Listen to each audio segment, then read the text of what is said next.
Welcome back to the Shock Absorber podcast. It is wonderful to have you along with us, whether you are on YouTube watching us or whether you're just listening in your ears.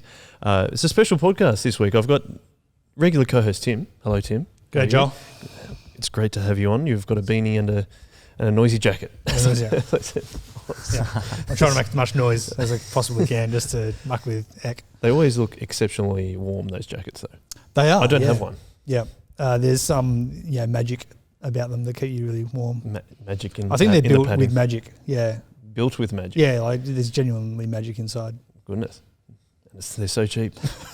They're not cheap. This was end of season run. Oh, end of season Kathmandu sale. Yeah, that's right. Because they're always on sale at Kathmandu. Are they? I feel like they are. Oh, right. I could be wrong. Yeah. I mean, this was an Uber special. It was the only reason I could afford to buy one. Uber special? Oh, it's like Uber as in like Uber sale. Extra. I thought you bought it through like the Uber app. Mensch. No, no. Right. I'm impressed you don't have any holes in your jacket as well. I've I've got the old Band-Aid on it. Oh, Do you know what I mean? Yeah. Oh, the Band-Aid on it. Band-Aid, right, yeah. If to plug up the duck. If you are listening, you're wondering who that is. Aaron Smith. Welcome to the podcast. You asked a question last week, but now you're on the podcast. Here I am. Yeah, really grateful to be here. And No. I'm an avid listener. I sent in the question last week and you guys gave me an answer and it was really good. So I don't know if it was a great answer.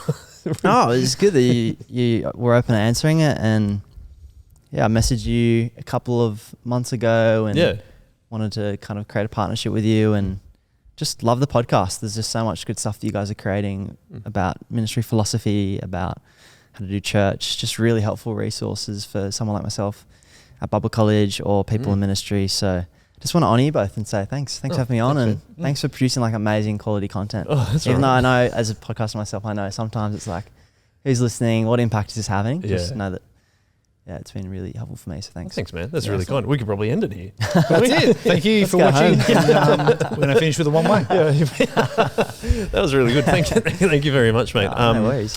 Can I ask the first question, I suppose, is like, how did you hear about the Shock Absorber? Because I'm interested to know that. Did you just find it on YouTube or something?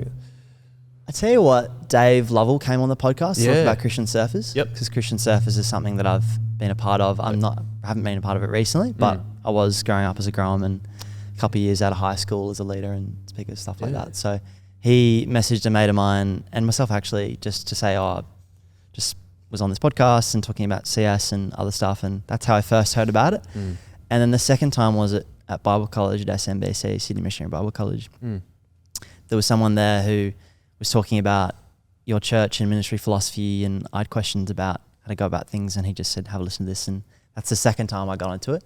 That's when I realized, I've heard this before. And that's when I started to that's interesting, isn't it? be on the podcast binge. When you find one that you like, just, all right, I'm going to listen to this every week. And I travel 2 hours every day to basically Bible College, like there from the Northern Beaches and back. Right. So I just have a lot of podcast timing. Exactly. Well, thanks for, it is funny how you hear one thing, you're like, oh, I'm not that fussed. And then you hear someone else talking about it or whatever, and then you're like, oh yeah, I should listen to it. And then you're like, and that's the time that you get onto it a lot of the time, rather than it's the power of advertising, I suppose. Absolutely. You don't just see something once, you got to see it a few times before you get on. And you got to know at the right moment. If you hear about it at the wrong time, then you're not going to flick out your phone. So yeah, exactly. Yeah.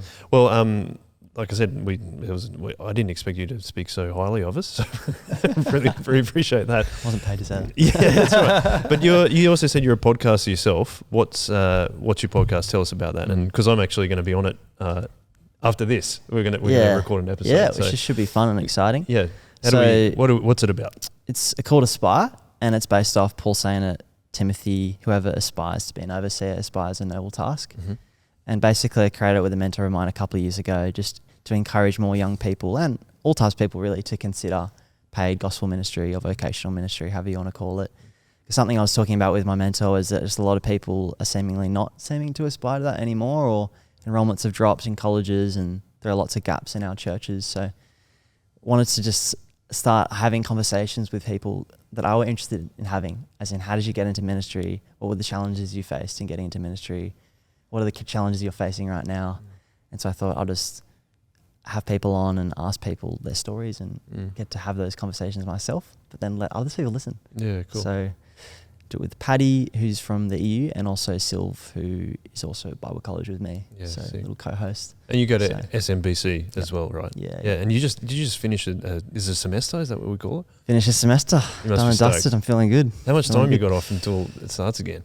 I got 3 weeks. Nice. So That's pretty a good. little bit of time away. A little bit of downtime. So, yeah. Very nice. Good. And do you do anything else? What else do you do during the week? Because you go to Anchor Church, is that correct? Yeah, so Anchor Church, Northern Beaches. I'm a student pastor 1 day a week there. Yep. And basically, that's it. A full-time beggar to my wife, Lara, who pays the bills. Yeah, okay. And study, doing Yep. a Master of Divinity at SMBC. So Nice. a couple of other rogue little things to pay my wage as a Oh, what are Bible college those? What are student, these? Are you stealing things and selling them or something? a couple of little, just go on my old school's cadet camp, Yeah. little adventures like that. But Yeah, cool. That's about it. Yeah, sweet. No worries. Tim, I don't think I've ever asked you, and I could be wrong. Like, you went to college, right? Yes, I did. It sounds how stupid I sound asking that, No, but that's it's because I haven't. Yeah.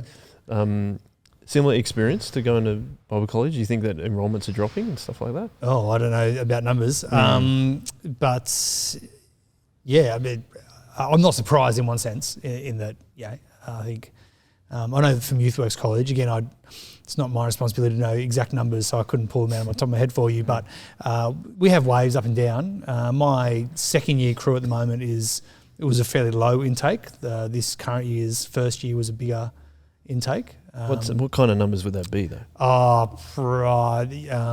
My boss will get me in trouble for not knowing, but I think we've probably got 40 full-time equivalent at YouthWorks College. So that would be majority of those are face-to-face, and a few of those would be online.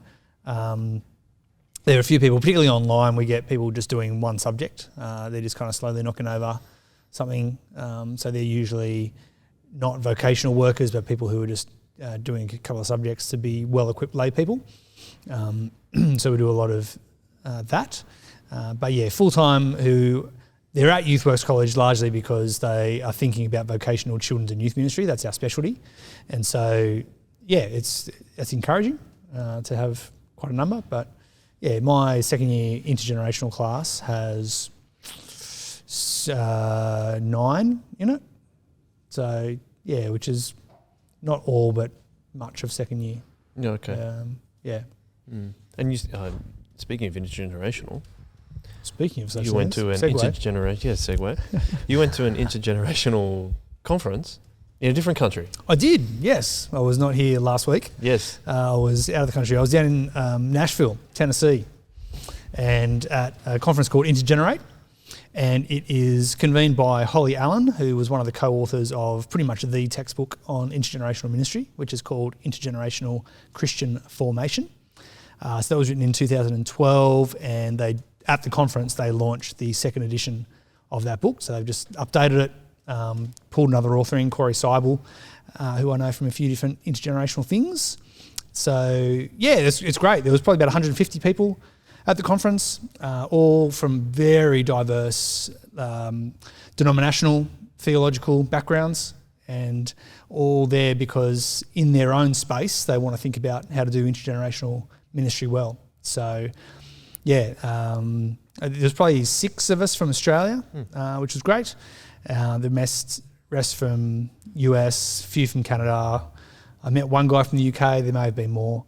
Got a very diverse crowd. We've got United Methodists, we've got Presbyterians, we've got Seventh-day Adventists, you've got Roman Catholics, Baptists, you got all sorts who were there. All sorts. Wild Church party. of Christ. It is, yeah. Sounds like it. Yeah, so it's lots of fun and just really great conversations, really good faith conversations between people of various backgrounds who are all trying to work this out in their context and share ideas and share theology and theory and practice and trying to put that all together and glean from each other. So yeah, fascinating. What was like the biggest takeaway you took from the conference? Like when you're flying on the way home, you kept thinking about? Yeah, I mean, I was flying home in the middle of the night, so I was pretty tired. But no, one of the key things, there's one guy I talked to, Jason Santos, who is wanting robust theology of intergenerational ministry and has pushed back against some of the theology that already exists around that idea and the use of the Bible in trying to defend intergenerational ministry. And I think it's a really fascinating conversation that's worth pursuing to make sure that we've got a really robust understanding of what intergenerational ministry is, why we value it. We all are there because we do think that it is what God has called the church to, but there are a few different ways of getting there. And so we want to make sure that it's a really robust, theologically grounded way. Because if it's not, if it's just a passing fad, then I for one, am not particularly interested in it from a passing fad point of view. Like, I don't want to do it if I genuinely believe this is God's heart for the church. And so far I am. And so that was a really rich conversation that fueled me to think, I want to take this seriously and keep delving into the ways to do this well. What about Nashville as a place, just quickly? Yeah, I mean, we don't get out a lot, and I didn't spend much time there outside of the conference, but so really it was just in this one university, and I spent time, around the suburb around it, just going for runs or walks. But we did spend one night going downtown, and that was just phenomenal. It's just all the music and stuff. Oh yeah, it's just a really, really fun place to be. You've got this one main street with all of these bars, honky tonks they call them, and you just nearly every bar there's no cover charge. You just walk in, listen to some music. If you like it, stay. If you don't, move on. Most of them are 3 or 4 stories high, and each level has a different band. So there'd be thousands of bands playing at any one moment along this strip, and it's brilliant. As someone who enjoys music, it's just really lovely just to sit or stand and just watch bands play, and they're all exceptional. They're all brilliant musicians and really tight bands, and that was really fun. We had a couple of people from the States who acted a bit more like a tour guide and helped us navigate the spaces and lovely Nashville. But really, really fun time. Really enjoyed it. Cool. All right. Well, let's get into the meat of the podcast now.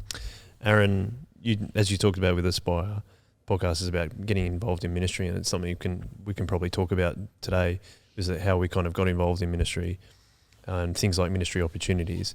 But I threw you under the bus a little bit just before we started recording and said, give us a cultural artifact, and you threw one out there. So it's a show you've been watching, is that right? I've watched it a handful of times. Okay. I must confess my significant other hasn't liked it as much as me. So you don't get much chance to watch it. My show has been relegated.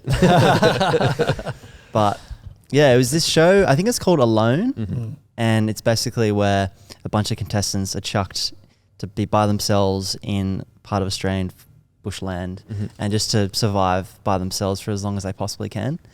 And apparently the point of the show is just to survive, and there's no end date.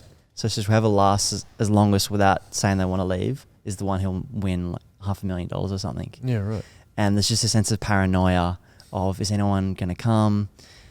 What if I'm here and it's been 3 years, or what's the point of this? And it's quite a interesting show. It's just from a human point of view of what happens when you're by yourself for a really long time and in the forest.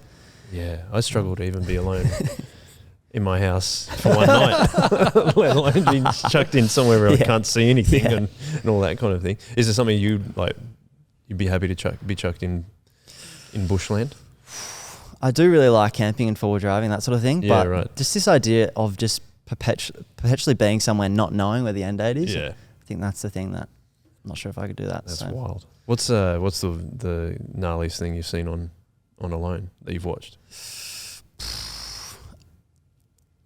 I'd just say the psychological craziness of people talking to themselves, people talking to the ground, people talking to trees, people just, it's funny what you see people do. Yeah. And also how spiritual people get as well when they're alone. So people praying, people singing songs and calling out to the river. Just wow, that's something about being alone. It just kind of forces us into that place. I feel like there's something a bit funny though about we'll chuck these people into some unknown area, but then we'll have a camera crew with them, and the camera crew is probably here's the thing though, there's no camera crew. So they give you the camera equipment they give to self-record everything. So it's literally no cameraman, no one. And you don't see anyone else. So there's quadrants that lock you into a particular area. Oh, really? So you don't see any other contestants either. So and you have to find food. It's no good. I couldn't handle it. Because we talk, like, I think we've talked maybe on the Chip Lunch podcast with Ethan and myself are very much extroverts. Like, we just really get energy from spending time with people. So to be on my own, it's like, I'd be pretty depressed, I think, for pretty quickly. Anyway, so why don't we start with talking about ministry opportunities and stuff? Thank you for that. Yes. Talking about but the link. Do you want to mention the link? Well, we'll do that at the end. Oh, okay, of course. Okay, sorry. That's all right. How did you, like, maybe we'll talk about how did you get involved in ministry, and maybe within that you can talk about how you became a Christian in the first place, because you talk about Christian service or something. Yeah, sure. Really important for you. Yeah. So how did I get involved in ministry? My parents came to faith in their 30s. So my mum's from Egypt, my dad, Manly Vale. So you can watch it on YouTube. I know I look as white as they come, but I actually am 50% Egyptian.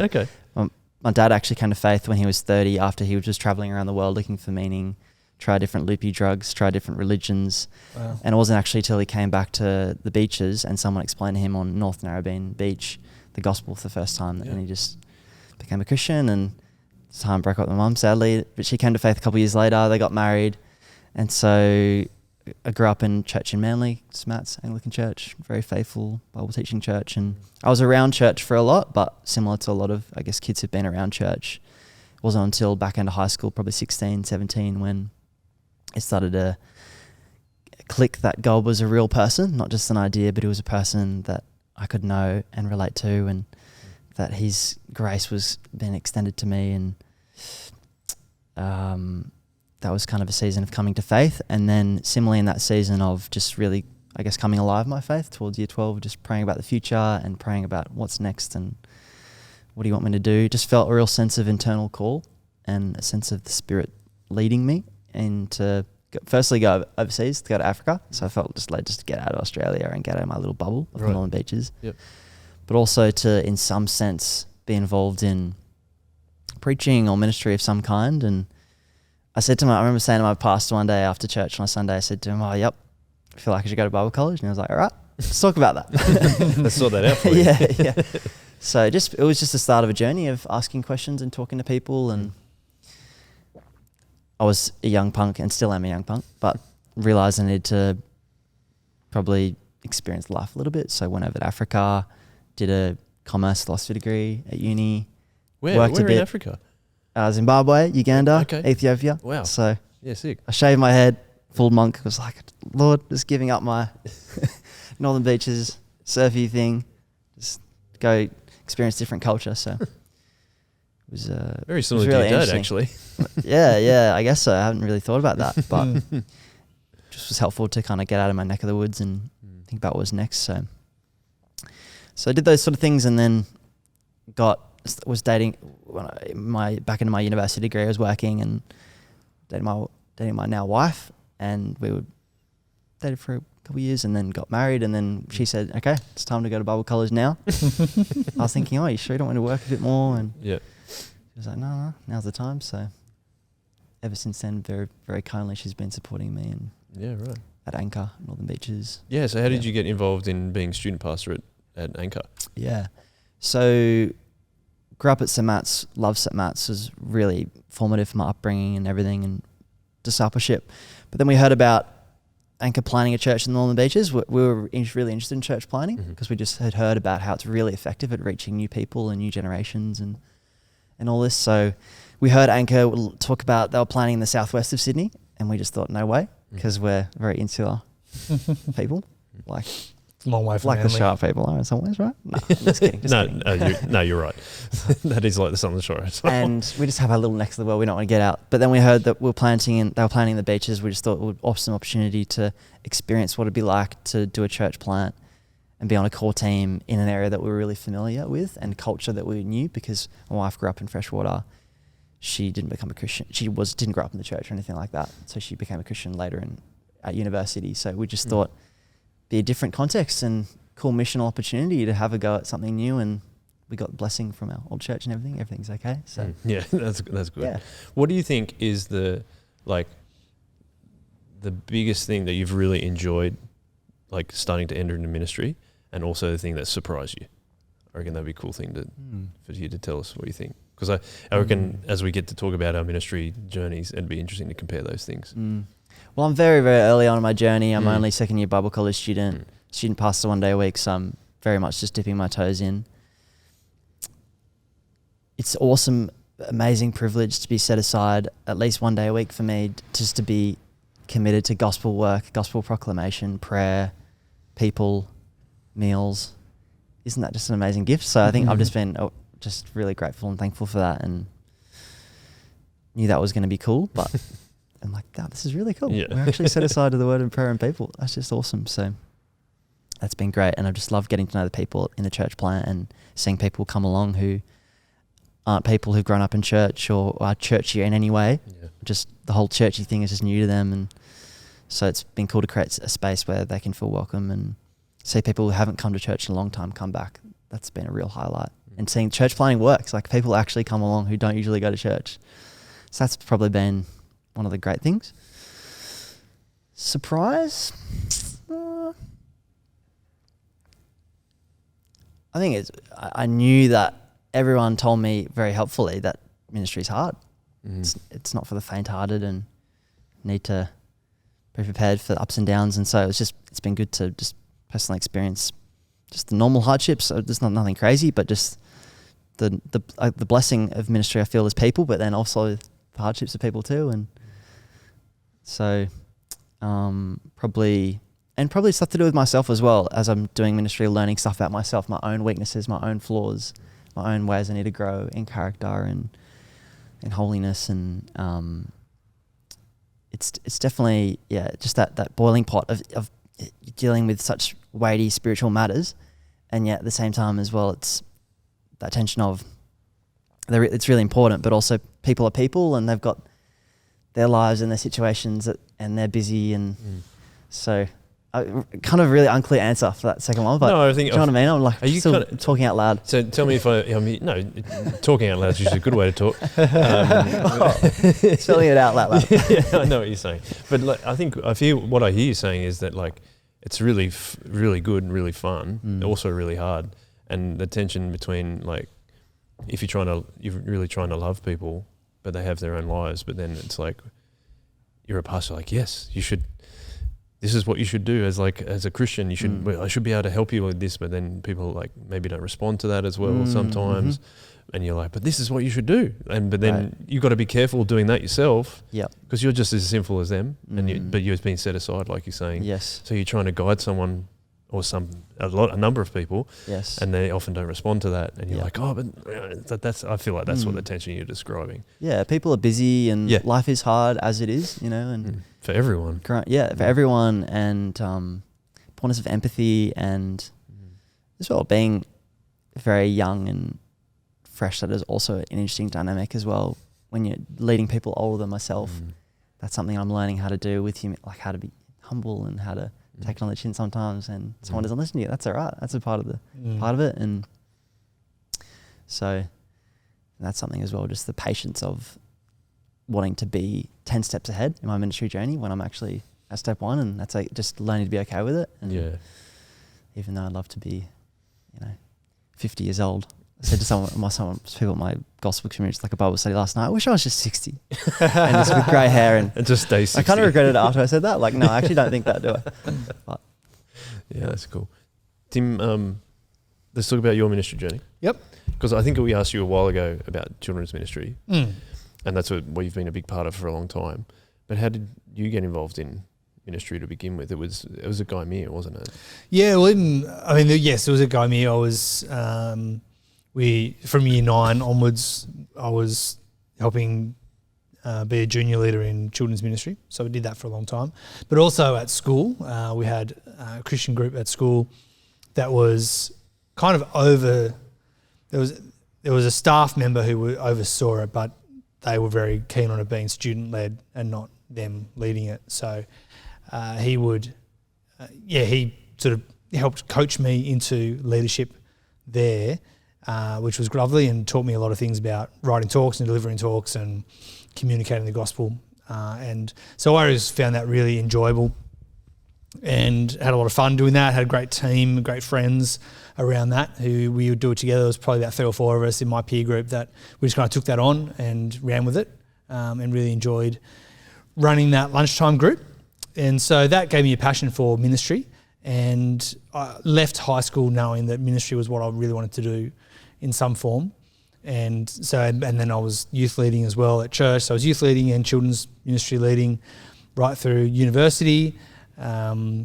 Did 3 years of a Bachelor of Arts in philosophy, then did what every good Bachelor of Arts student does, and I sold shoes for 2 years because that's about all you can do with a Bachelor of Arts majoring in philosophy. And then an option came up at church to get paid to do the ministry I was already doing in children's. And I'm like, yeah, I'll take that. So, What shoes did you sell? It sounds like a sneakerhead, doesn't it? No, it was working for, I don't know if they still exist anymore. I know they do. There's still Williams at Menai. Williams the Shoemen, which was part of Colorado Group at the time. So I don't know if you remember Colorado as a store. Yeah. I don't think Colorado exists anymore. Doesn't it? No, but that network of stores was Colorado and Mathers and Williams and a whole lot of others. And so, I started working. Colorado was my job through uni, just paying bills, casual hours. But then as I was finishing up uni, they're like, hey, do you want a full-time job? And I'm like, yep, well, philosophy degree doesn't qualify me for anything else. So that sounds great. So, so that was good. So I ended up co-managing a store out at Menai for a couple of years. I didn't know that. Yeah, there you go. Any shoe advice? I can fit you for shoes if you like. Well, I think you should be the one giving me advice about shoes, not the other way around. Oh, yeah. I'm happy to respond to requests if anyone wants to email into Joel at Shockabsorber about shoe advice. My left foot is a size 10, but my right foot is a 9. What should I do? Yeah, we had one customer who had even greater difference between their shoe sizes, and we always look after and make sure that she got good discounts on her shoes. So like to look after customers. So a lot of that is customer facing as well. So you get to talk with people, you're in public. So even that was skills in terms of ministry. So then I was ministering at church a couple of days a week on staff in a trainee role. And went to SMBC, did 4 years part-time, ended up going to Christ College, which is the Presbyterian college, did a year there full-time. Then went to Moore College and did an MA. What's an MA? Master of Arts. Okay. In theology. So that's 3 different Bible colleges there. Yeah. And then while doing my MA, I did a correspondence subject through Morling, which is the Baptist college. Oh, he's got to kidding. He's got to collect the set. So I'm trying to collect them all. Yeah, say Bible college bingo. I've got a royal flush of. Yeah. And now teach youth work. So there's at least 5. He's done 5 at least. Yeah. I need to go do a worship subject at Hillsong College or something just to collect a bit more. Alpha Crucis. Yep. There's a few more I can collect, but yeah. I don't know any Ridley more or something. Ridley, do some stuff at Ridley. Yeah, I mean, there's dozens of Bible colleges in Australia, but yeah, cool. So I don't know if I've got anywhere near. And then at some point, was working children's ministry at Guy Mere, and then when Soul Revival was starting, took a job at YouthWorks as a children's ministry advisor, and then that's where I'm still 11 years later. Here you are. Well, thank you for your service. I suppose I should say my story, which is quite different, I would say.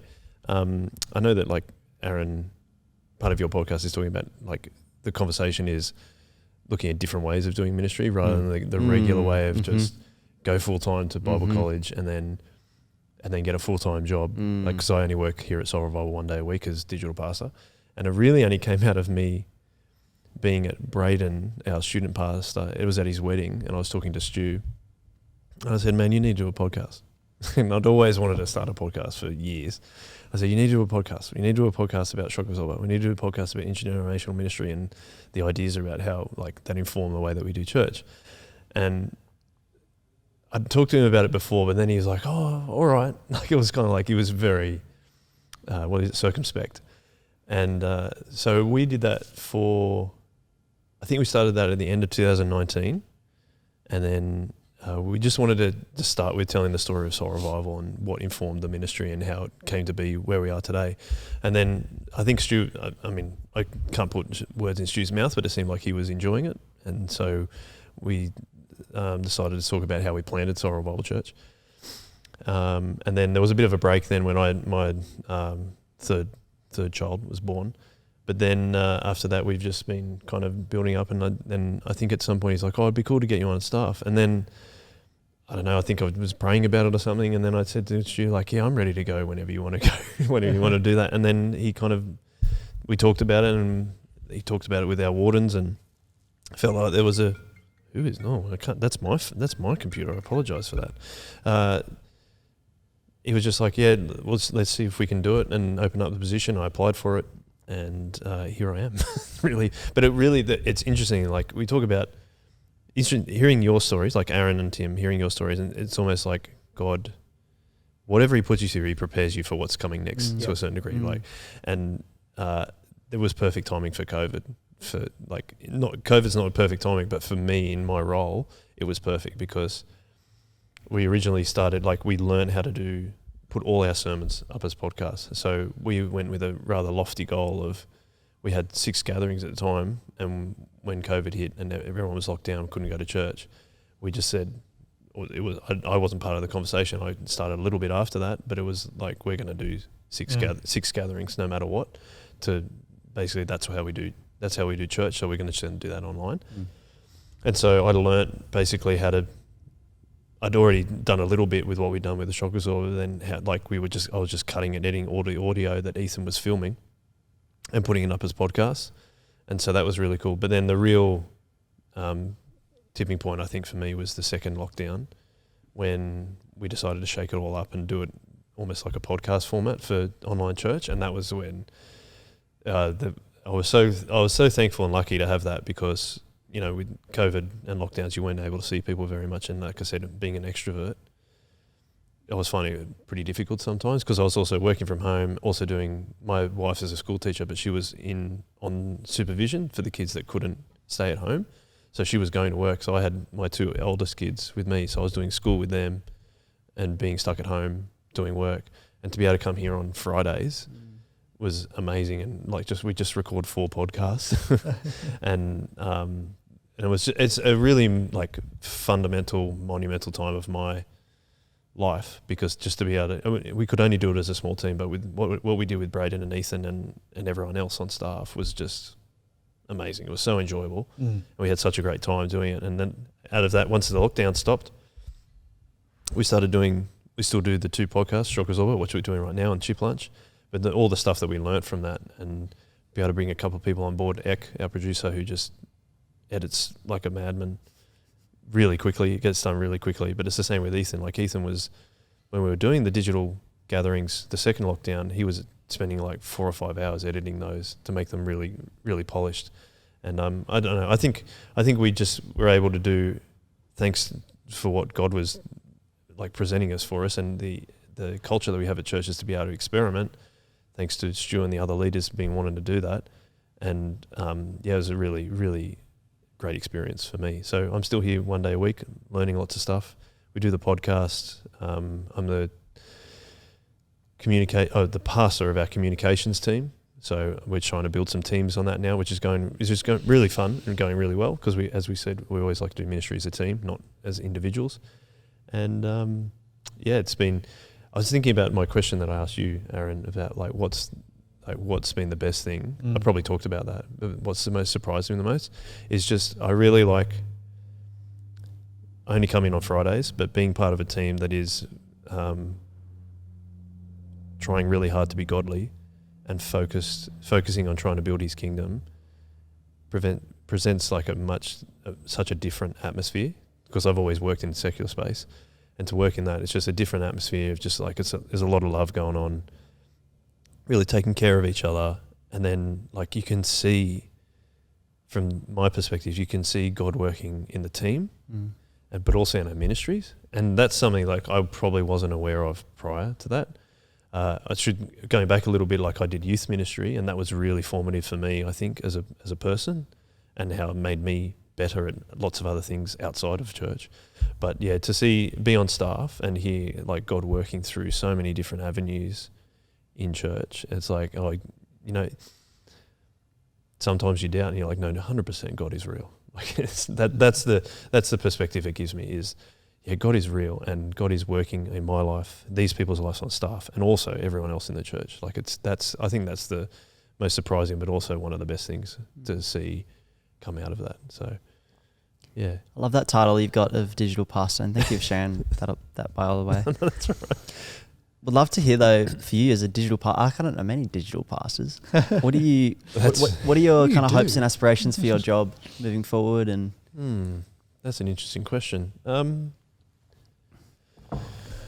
I think one of the goals that I've set for myself, this is more a practical goal, but is to just promote this, what we're trying to do on the Shock Absorber and on Chip Lunch a bit more to the wider public, and that's what you can do with the internet. I think it's funny that, again, like talking about how God works through you, like I got into podcasting or listening to podcasts like in 2009. I remember the way I got onto Twitter at the end of 2008, and like I thought it was great because I'm so into soccer or football. I found all these writers, and I'm like, oh, this is great. I'm getting so much better articles, so much better writing. And then I found it's the Guardian's Football Weekly podcast, and that's like one of the number one football podcasts now, and it has been for so many years. And then I'm like, oh my gosh, what are these things? These podcasts? And then I just found as many football podcasts basically as I could. So I'd always wanted to start a podcast from there, but I just love. I mean, something that Tim and I talk about a fair bit is this long-form podcasting is actually the way to communicate, maybe the best way to communicate on a large scale as authentically as you can. Like you can even talk about Joe Rogan, for example, and whatever your opinion about him is, I think the appeal of his audience is he comes across as genuinely authentic and being the person that he is. And even in his questions and even in his willingness to admit, I got that wrong, I listened to a Rogan episode recently where he's like, oh, we shouldn't have said that. Like, so I think people appreciate authenticity. So if we are able to do that in a Christian space, or to be able to communicate the gospel authentically online, that's how I kind of think about it, which is really fun. But I also think I'd like to be able to promote that a little bit more from what we've done so far. Because I only worked at 1 day a week. There's a limit to how much I'm able to do, which is fine. But I think that's probably my hopes and aspirations, because we did have a couple come to church a couple of months ago when they just randomly saw a Chip Lunch episode, which is we just want to do more of that. And obviously it's up to God, but that's what we want to do more of, is like people just hearing authentic Christian conversations around, whether it's ministry, we kind of focus on ministry and church planning and things like that on the Shock Absorber, or just hearing Christian stories on the Chip Lunch podcast that we do. That's kind of my hope and aspiration for it. Does that answer your question? Awesome. Yeah. What you guys are doing is, I feel, so ahead of the times in that. And again, not here, no paid advertising, wasn't given a free meal beforehand or anything like that. But in terms of having 2 midweek podcasts, I think it's great, because considering how much time people have during the week where they're listening to other stuff, and obviously a sermon on Sunday is really central to the life of the church, but having other resources to help us in our discipleship, walk with God, it's no-brainer. So yeah, really I cool. think and it's inspired me and our church as well to think about how to do more stuff. Well, again, that's another great thing about, like, let's do this together as churches, not, hey, we're the only ones that do this type of podcast. It's like, well, how, like, the idea of abundance rather than like kind of being limited to like, no, we're the only ones that do it. That's the other thing that I hopefully trying to communicate, is that that's part of the reason why you're on here, is that like we want to say, hey, listen to Aspire as well, because not because this is the only one you should listen to, but this is, again, just trying to speak into people's lives, like let God speak into people's lives in different ways, and how they're, if they're doing it via other podcasts, let's try and do that via our podcast as well. I think that's I've never really articulated that way, so I appreciate you asking that question, because that's what I'm thinking about. I thought you were going to say something, Tim. I wasn't, but I can bounce off what Aaron said, and I think it's right that for our people who are listening to sermons on a Sunday or Saturday night, that there is one particular space where they're getting discipled by us. But if they listen to, even a great 30-minute sermon, that's still 6 days, 23 and a half hours where they're not getting that particular content, what are they getting, and to provide opportunities for them to be engaged in discipleship through other medium, visual, audio, whatever it is, written stuff, then that, because we were always being discipled. The question is, what are we being discipled by? And so if we're being discipled primarily through our social media feeds and through secular media or through, whatever else it happens to be, then that is what is going to shape us. And so having really great Christian content that is helping people to come to know who Christ is, possibly for the first time, so there's an evangelistic edge, and for those who are already in the church, to help them grow as disciples of Jesus in their knowledge, love and obedience to him, then providing that space for them helps them to curate and consume material media that is actually going to further their depth of knowledge, love and obedience. And I think that's really, really key. And that's why I really love the podcast, is because it's able to do that for those who are listening in. And particularly this one, it helps church leaders think strategically about ministry, ministry philosophy, ministry theology, theory and practice. And so, there's lots of really great things that the podcast formatting does. Speaking of podcasts, you also have your own podcast, a different podcast. I do have my own. Well, it's not my own. We were promoting Aspire. We also should promote yours. Yeah, so YouthWorks, the Effective Ministry podcast is where you can find YouthWorks. And so, that was a project started by my colleague Al, particularly during COVID. He really wanted to help equip churches as ministry, face-to-face ministry in the churches shut down through the social isolation. How do you equip children's ministry leaders and encourage them and equip them in the ministry that they were then forced to do, in the fact that all they could do was equip individuals or equip households or those kind of things. And that was a massive shock to those who go into ministry because they love people and they love Jesus and they want to bring people to Jesus and vice versa. And so all of a sudden that was ruptured. And so what does it look like to do effective ministry in the midst of the COVID lockdowns and social isolation? And so, my colleague Al started this podcast called Underneath the Crown, something like that. Sorry, Al. Under the Crown, that was it, Under the Crown. That played off. So just, sporadic episodes over those 2 years. And then once it seemed as if certainly social isolation and social lockdowns from COVID were not going to be a part of our regular life anymore, Al and I particularly, decided to reshape the podcast. And so we rebranded and reshaped it as the Effective Ministry podcast. So we look at effective children's and youth ministry from all sorts of different angles. And just to plug the most recent episode, we've had a chat with Ruth Powell, who looks after the NCLS Research Centre. National Church Life Survey. That is correct. Right. Yep, which is the largest church survey in the world. In terms of, longest running and most comprehensive. And one of the things that the NCLS does is it has a separate child survey for those who are 8 to 14 years old can fill in.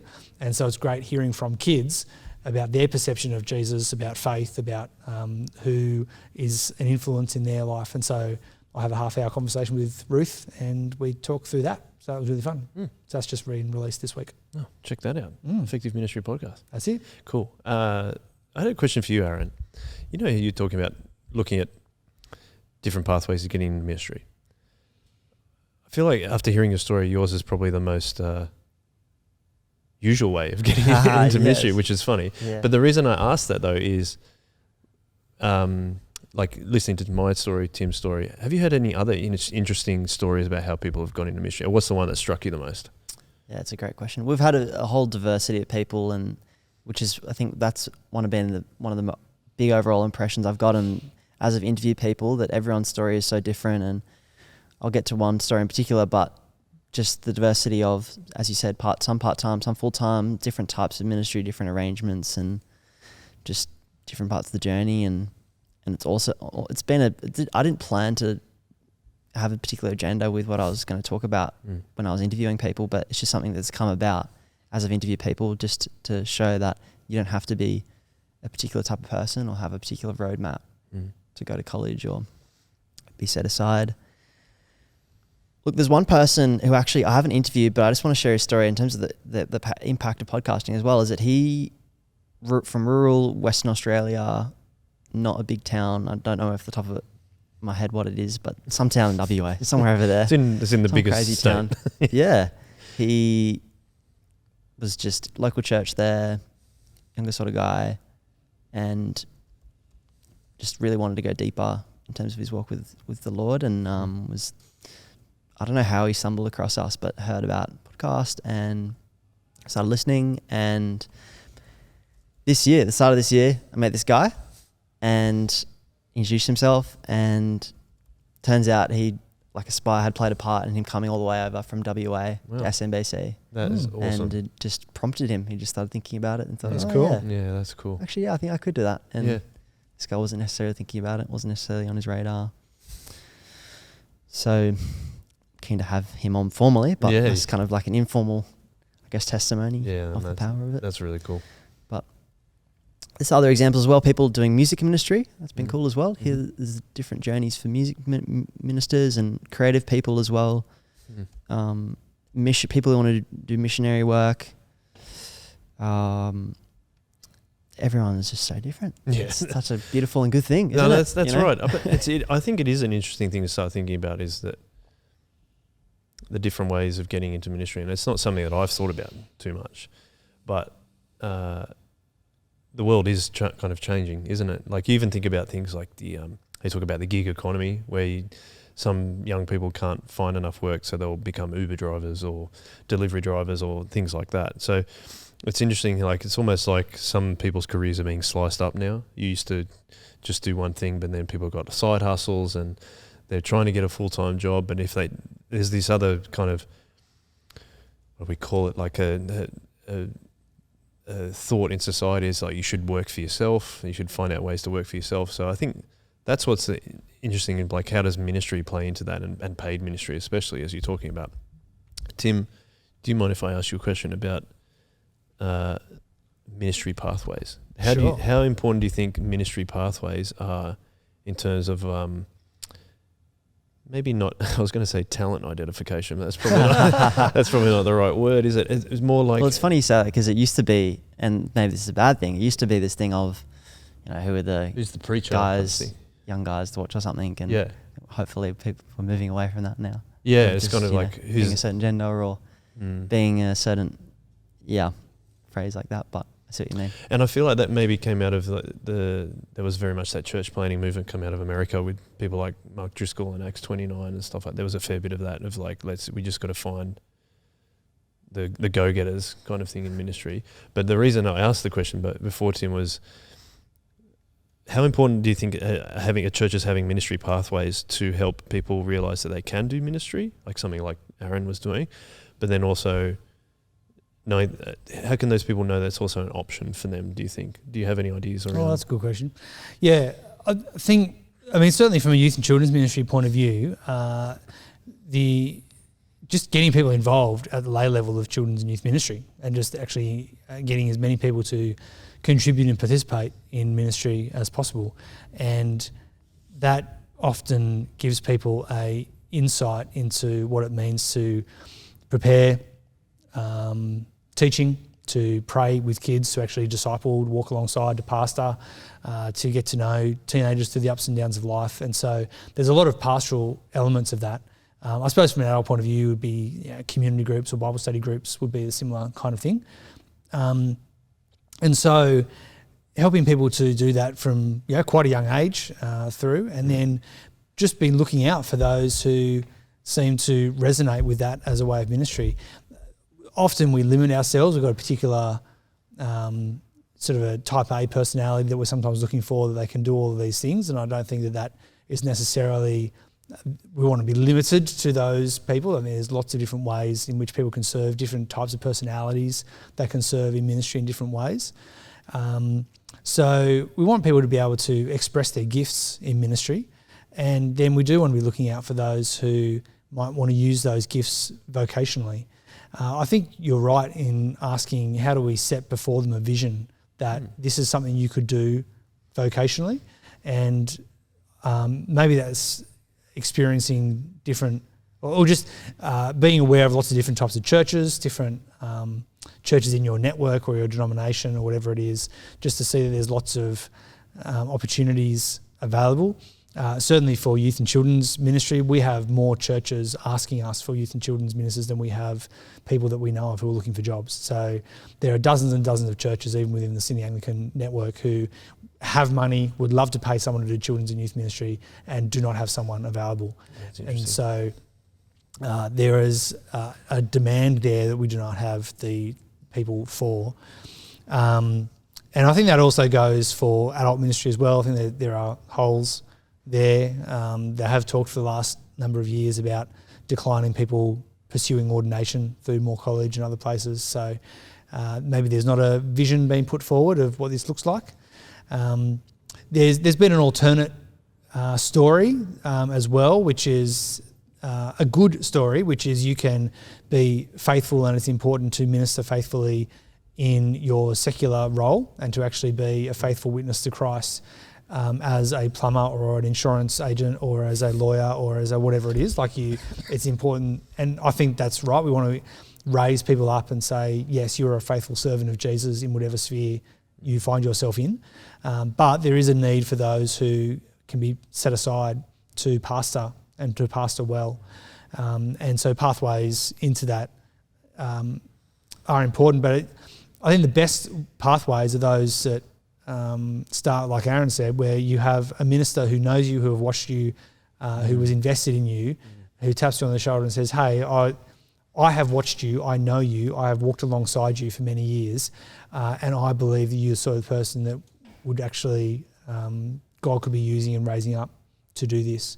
So we need prayerful leaders who have an eye to their congregations, who are looking out for people who they can raise up, and to raise up and send out as well. And I think that sometimes what I see is a bit of a limitation in, we have some very, very large churches who are not necessarily see a need for their own youth and children's leaders, and so don't really tap anyone on the shoulder to take those on.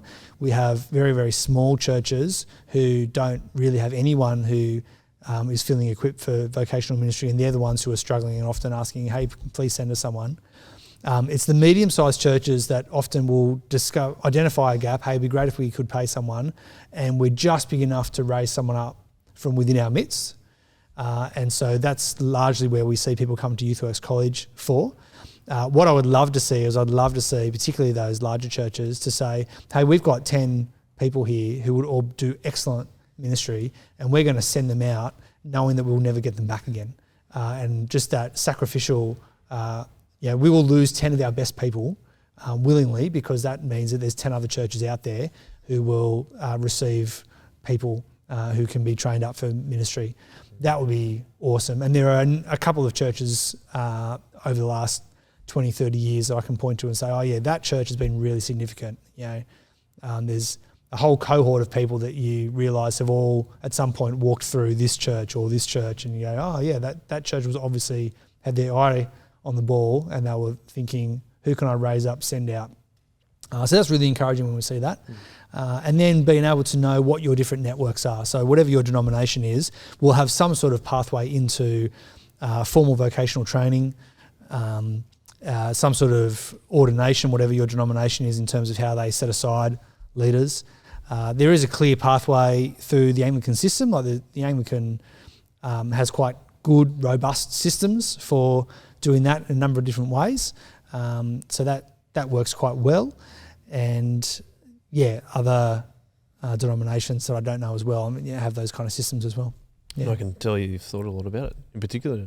Well, it's often a need that we have to think about for children's and youth, particularly because, again, we've got so many churches that would love to have a 2-day-a-week children's minister or youth minister. And part of that, we talked about this on the podcast a few weeks ago, that in itself is a little bit of a problem, because it's hard to sell a vision to someone and say, hey, set aside this many years of study in order to have a guaranteed 2-day-a-week job. Yeah. It's like, well, actually, I need 5 days a week to actually be able to afford rent and food. Yeah. And it's like, oh, well, we can't offer you 5. So there's there are things there that we can do, and we can partner jobs, and we help people through that a lot. But that is one of the barriers, I think, in people getting into vocational children's and youth ministry is there's lots of part-time roles, and that's tricky. I mean, it's interesting because I'm part-time, you're part-time, and well, one of my jobs, yeah. Yeah, sorry, one of your jobs is? Well, no, only that I'm a weird exception is that I am full-time for Youthworks. Yes. So as far as Soul Revival is concerned, I'm only 1 day a week, but yeah, that's almost over and above. Yep. So that's a little bit different. No, but, thank you for clarifying. That's important. But I was going to ask you, Aaron, like you think about ministry pathways, and also it is a fine balance, isn't it? Because we're talking about part-time work there, which might be a way to get into ministry. But is it perhaps the easiest thing for someone to get into, because then they might be working, might not be able to work only 2 days a week, or they would need I need 5 days a week, wherever that comes from. Any thoughts on that in terms of ministry pathways for yourself? I mean, you're working as a student pastor, but also studying. What are you thinking as you're only? How much longer have you got left on your college degree? A year and a half left. So what do you? Yeah, cool. So a year and a half, you're probably starting to think like, what are you going to do when you finish that? What are your thoughts on that? And I suppose how does that relate to ministry pathways for yourself? Well, to comment on what you said, Tim, I think that was really helpful just in terms of structures and systems, and particularly about money there at the end. I definitely think that's the thing that's been coming up in a lot of our episodes, the financial cost, and maybe it's also because we have financial expectations that are unrealistic, maybe. But it is a genuine thing of, what will it look like? How will I be able to live? How will I be able to support a family if I am part-time, or even if I'm full-time? What does that mean for salary and stuff? And obviously we don't go into ministry for money, but there are some genuine, I think, human concerns there and challenges. So it's interesting you raised that, because I've definitely noticed that's come up as a key obstacle. I've noticed in the wider Christian world, like sources in the UK and America, there's a growing conversation about the bivocational ministry. The idea that you might be putting 1 or 2 days of set aside ministry into a church, but actually your primary income is coming from outside the church. And one of the big benefits of that is it's not a financial burden on the church. So you can actually have ministry led by people, but it's not, if the church is under-resourced and doesn't have a lot of money coming through the offertory, you can still have ministry. Of course, the big downside, and maybe this is just a big cultural shift, but we certainly in the West, and certainly in well-established systems like the Anglican system, we expect that our minister is full-time available to the church. And that's good, and it's right, and it's wonderful when that can happen. But if we are increasingly in this, as you say, Joel, this kind of gig economy where full-time vocational or full-time work, same job for the first the 50 years of your vocational life, if that's not normal or can be expected, what might it look like to have a pastor who is the pastor of your church, but 3 days a week is doing some other job? And so they don't have as much capacity in terms of some of that personal pastoral work, perhaps. And it also requires a different rethink of, well, what is the pastor actually doing? What are we asking them to do? What's their job description? What's their role description? If we're able to pay them a stipend, which frees them up from having to work 2 days a week, what are our hopes and expectations that minister will do with those 2 days a week in terms of serving the church? Is their job primarily about sitting under the Word of God, writing sermons and preaching the sermons? Is that the primary task? Or knowing that we can't do everything, is it more about household visitations and actually walking beside individuals one by one? Or is it something else? Like there's lots of things you can fill your time with, and one of the challenges with ministry is that there's always something else that you can do. And so what are we actually setting aside that person to do? What do we think is the most important task there? And that might be split between multiple people. There might be different things. There might be a lot of lay coordinators that we need to raise up.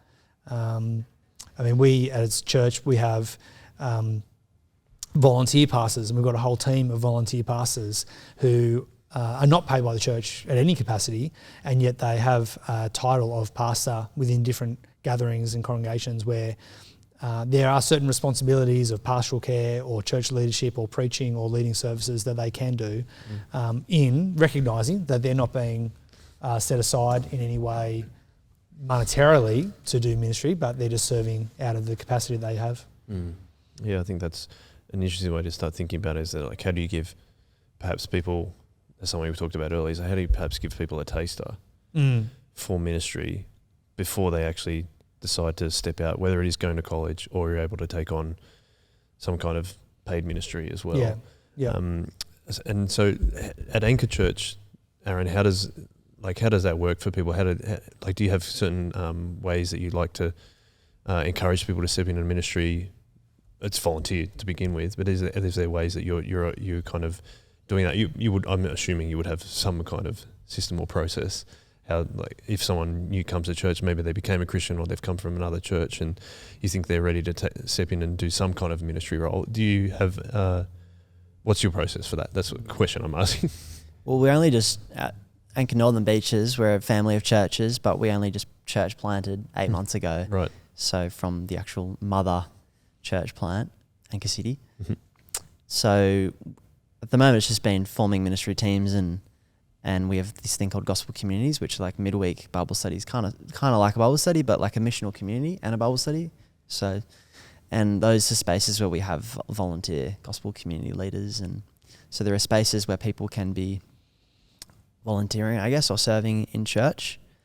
But I imagine similar to down here in the Shire, it's just that question of time and capacity and lifestyle, and people are busy, and we've got lots of generous people who are giving lots of time, money. Don't hear me wrong. To make a church plant happen, you've got to have people who are really invested. Yes, you do.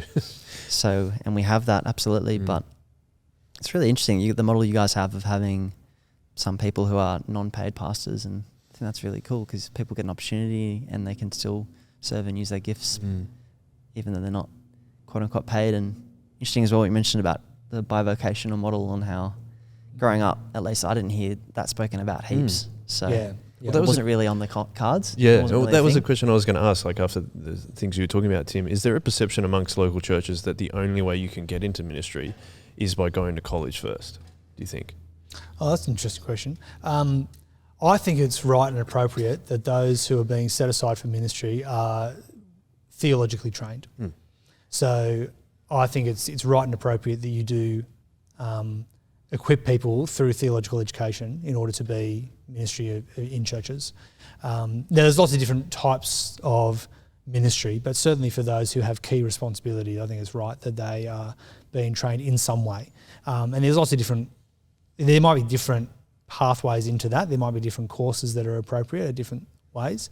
I think one of the dangers of assuming a particular Bible college stream, particularly if it's a 3-year or 4-year sort of bachelor or master's level, is it assumes that to be a good pastor is to be a deep intellectual and to be book smart. And there, I think that we can form a danger there. And even just the perception that unless I'm getting good grades in Bible college, that's my marker of being a good pastor. And there's a danger there that we equate the two, that, you know, great pastors get HDs, and that's... Amen. And if that's where you're at, Aaron, that's fantastic. All right, man. But there is a disconnect. I had this conversation with the children's ministers this week, actually. There's a disconnect between the types of skills that particularly a really rigorous, intellectually driven Bible college program, which is appropriate for many, many good reasons, but there's a disconnect between that and the actual task of being a pastor in a church. Actual ministry. You know, high EQ that is required, the walking beside people in lament and in rejoicing and in relational ministry. And that's not a natural fit, and there is a danger that by training people in this highly intellectual space, that we implicitly equate that with successful pastoring. And I just think there needs to be a recognition that, no, they're not the same thing. It's important, and I absolutely think that those who are going to be set aside vocationally, significant part-time or full-time pastoring must be theologically trained. Yeah, absolutely, I think that's super, super important. But also that pastoring is far more than that. And you can get HDs in a university level theological course and not necessarily be a good pastor. And you can barely pass your intellectual subjects, but be a really wonderful pastor in terms of higher EQ, being able to walk alongside people in the joys and struggles of life, and the Ephesians 4 picture of being equipped to serve the church, to equip them for works of service. So being a pastor is multifaceted. The intellectual, bookish side is an important aspect, but it's not the totality. And I think that there's lots of things that we need, and that's why one of the things that I'm really committed to is the ongoing professional development post-college of children's and youth ministers, is because partly we want to update them on current thinking, but also we want to provide professional supervision, we want to provide coaching, we want to provide resourcing ideas. And so a large part of my job is meeting one-on-one with children's and youth ministers, where we can just talk through all of those kinds of things, because that helping you do your week by week, day by day ministry is just as important as those 2 years you spent digesting, exegeting, learning Greek, being able to write essays. That was a part of it, an important part, but not the only part. Yeah, I think that was, you've brought up some really good points today, Tim, so I want to say thanks for that. But also that's why I asked that question, is the perception that you just need to go to Bible college first. Like there has been a group of people, and always has, it's like finish school and go to Bible college and then become a pastor, or at least in the Anglican system. That's what I've observed. But interestingly, that's not, for example, Stu's journey. He became a youth minister first, so did youth ministry first. So are you going to correct me? No, I wasn't going to correct. I was going to jump in and just say that there's... so in Australia, there's broadly two types of tertiary education models. So one is the university model, and that is you dedicate yourself to full-time study on a particular topic, subject area, vocation, and you just work really hard for 3, 4, whatever years, however many years the course is. And then once you have learned all of those things and you've set aside your life to do those, you then go out and you find an entry-level position in that role. Yep. So that's a university kind of model. Then you've got the TAFE model, which is the vocational training model, which is often in Australia it's going to be your tradies or apprenticeship type style, and you might spend 3 days a week on the work site in your particular field, and then a couple of nights and 1 day a week in a classroom learning the theory that goes along with the practice you're already doing. And our flagship college as Anglicans is Moore College. That's very much a university model. So it's set aside 3 years, 4 years if you do the advanced course, and you are in a church and you're doing 1 day a week of student ministry like Braden is doing in our church. Like Aaron is at his church. And Aaron is. So, but largely it's you are primarily being set aside to study and to do the academic theory side of things, to do the readings, to be embedded in a community of students, a academic community with all the lecturers, et cetera, there's a different model, which is, so YouthWorks College would fit under the sort of TAFE model, which is our full-time students are only in class 2 days a week, and the rest of the time they're in the parish doing the actual role of ministry. And so it's there's that difference there as well, and different things will suit different people. There's different outcomes that you have from that. But sorry, excuse me. There's you're right. Yeah, Stu, myself, Jai, Fee, Red Eye, like a number of us who sort of grew up through Guy Meany. Red Eye's Matt. Matt, Red Eye Redmond. We often we had a job in the church before we thought about studying. That's the point I was trying to make. Yeah, it's just a different way. Which meant that the TAFE model actually worked really well. Yep. And so I think all of us did SMBC part-time and just a couple of subjects because we were spending most of our time actually in the parish. And so that was a different way in to the pathway. And had different kind of effects on it. Just like talking about that kind of the two models, and you were also saying how can you be is a good pastor one that just gets HDs at college? I was going to ask you then, Aaron, if you just finished your semester at college, do you feel pressure to be the HD pastor, like get everything right, get really good marks to be able to be a good pastor? Well, to what you said, Tim, earlier, it's this whole idea of what is a pastor, and our culture is seemingly shaping what they want the pastor to be. And I was reading Eugene Peterson a couple of weeks ago, and he was talking about this, how each generation they shape a pastor in their own image. Okay. And so just this, for me, it's been this question of what am I meant to be doing as a pastor with my time aside? Just been learning about what is the most important thing for me to do and what actually is the identity of a pastor. And I recall a couple episodes ago, or maybe a season ago, you were talking about like the church growth movement and how it's shaped us in a certain way, and then there's been other forces as well that have shaped us in different directions of how we manage our time, whether that's like a business way or you're being super professional and stuff. I think so I feel lots of different pulls of what I'm meant to do. I feel some pulls that tell me I need to be really good with people and really good at one-on-one and really good at crying with people and rejoicing with people, and absolutely. And then I hear other pulls that say you need to be really organized and you need to have vision and you need to have goals and you need to, like, what are you doing this week? Like, how much stuff are you producing for how much are you on task? And that's good too. That's helpful how productive are you? How productive are you? And I guess it's more like a business metric, and it relates to that. I did a commerce degree. I understand that mindset. But it just, at times, and then there's preaching, obviously, and prayer and sermons and getting them really, trying to get them as best as I can. So I feel lots of tugs, and I struggle sometimes as to what it sometimes feels different. It feels very different when you're at your desk and you're going through a checklist, and maybe that's just part of how it is. We get to get some of the good stuff from that way of thinking, but then at other times it feels like you shift into different modes of now I'm doing people mode, and I certainly feel like productivity feels very different. So I was in like an education company before Bible college, and productivity is very clear. And I still think in ministry it is sometimes clear you need to get things done, but sometimes I feel it's just different. The way we measure productivity, the way we measure success, I find that really hard, as in to know how you're doing a good job and whether you're accomplishing what you're meant to do. It's like people, and how do you measure that? And I mean, I think you're spot on, because that was the same when I came into ministry too. It was like there's some frustration, like, why can't we just get this done? Like that.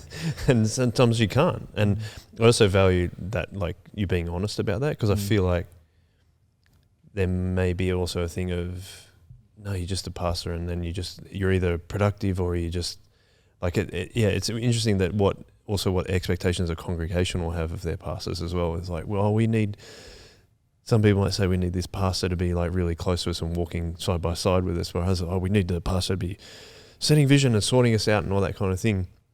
And I wonder, and Tim, you're going to have to help me out with this because I won't get it right, I don't think. But like, there's got to be, I think, a conversation around this, and it's something I've been thinking about lately, just in like the dynamics of our staff team, is that God obviously gives us gifts as well, then also sets some of us aside to be pastors. So how do we come up with ways of identifying what our skills and gifts that God's given us as pastors, and then he's put us in a particular context to do that? How do we figure that out to be able to best serve the kingdom? Like Aaron, for example, you might be really good at these areas, but then there's also areas that you still have to do. So how do we, I'm always like, Tim, you talk about doing the Strengths Fighters test earlier. My top strength is individuality, but it's in terms of finding what other people are good at individually and trying to put them in the best position to do that. So that's where I'm thinking. That's where I'm starting to think is like, how do we, like we've talked about before that Stu is a phenomenal, in my opinion, a phenomenal preacher, but also we talked about evangelists and an outward evangelist. I think Stu is extremely gifted at that, and I think he's very, very good at that. And we've said before that we probably don't have anywhere near as good a strong a gift as he does in that. But also we have different gifts as well. So I think this is my question, I suppose, and it might be difficult to answer. Maybe we just chuck it around. But how do we identify the skills and gifts of the people that are in our congregations, but also in our staff teams, and put them in the best place possible, rather than perhaps maybe an older model is like that person is just the pastor and they have to do everything right? What do you think? Yeah, well, I think, again, that picture of Ephesians 4 is really helpful, that God sets aside pastors, teachers, shepherds in order to build up the church and equip them for the ministry.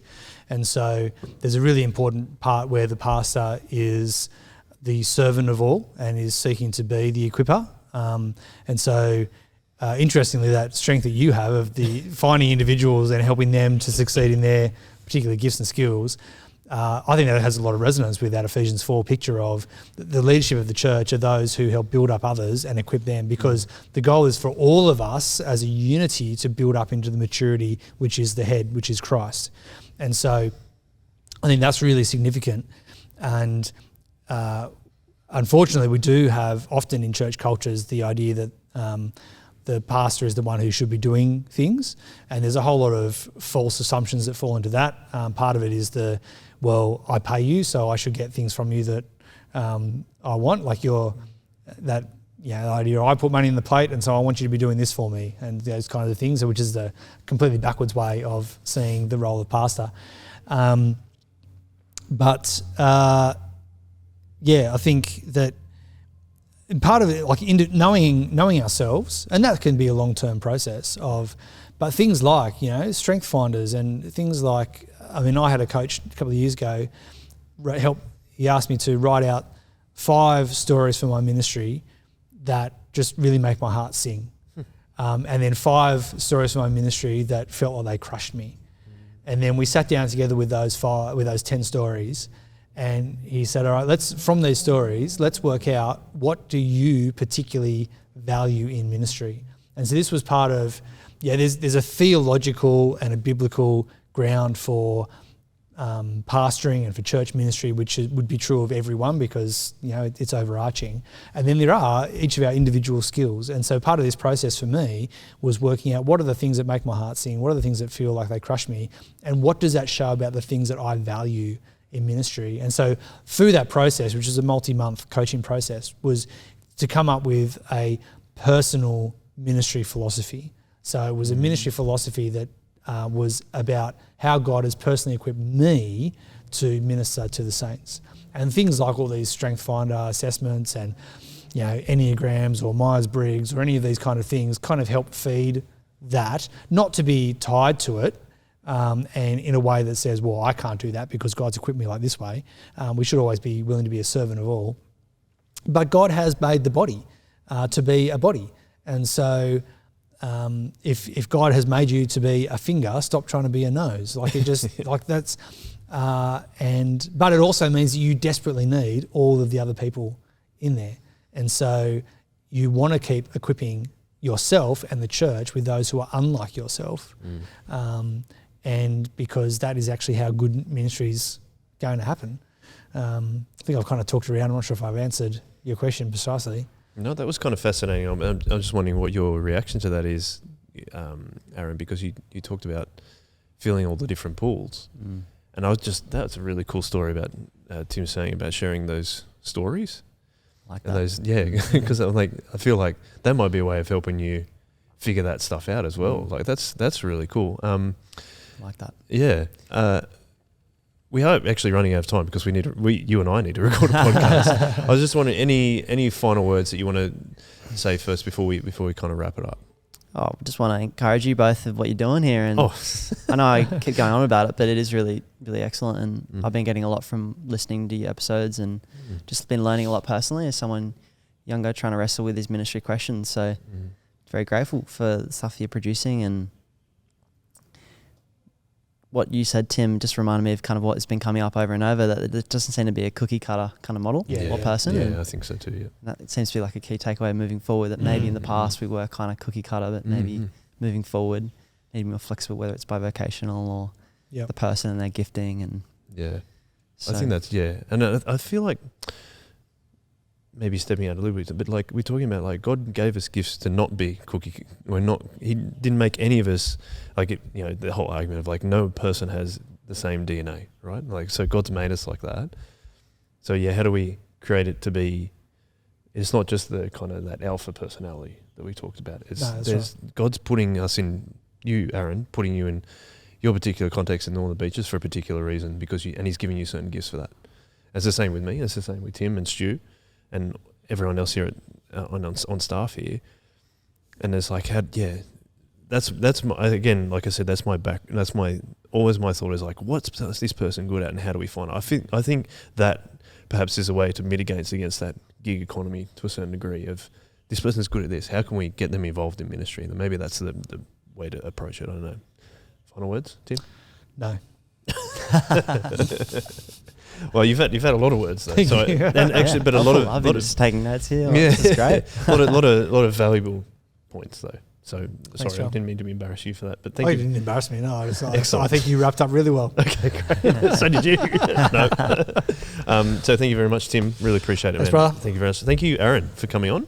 Yeah. Really appreciate you being willing to come down here. Like you said, you travelled 2 hours for Bible college. I think you're going to travel further today. So we really appreciate you coming down and being part of this. And also just, I think you've probably brought up some things that we wouldn't have talked about if you hadn't been on here. So that's what's really pleasure. cool about it. Good to create a partnership with you guys. Yeah, we're exactly. not alone. Exactly. Yeah, that's right. Well, there it is. He put the link in. I didn't get to do it. You did it. That's right. That's right. Well, Podcast. that's the other thing. We're never alone, right? We always talk about we don't want to do ministry alone at Soul Revival. We want to do it as a team. But also, how can we partner with other churches, like you're saying? And we're very happy to continue the relationship that we have with you, whether it's on the podcast. Make sure you check out the Aspire podcast, I should say. That they can get that anywhere on their podcast app. Yeah. Lovely. Same as like you guys. Search Aspire and you'll find it. Yeah. Anyway, thank you very Looking much forward to having you on Aspire. Yes. Well, we'll record it soon. I'll be on soon. So that'd be good. As always, we like to finish with a one-way, guys. So we'll do that. And thanks very much for listening and watching. And you can email me at joel@shockersorber.com.au if you've got any questions or you want to pepper Aaron with some questions. We're very happy to answer them in or we'll send him his way. So let's do that. And thanks, guys. One way. On my.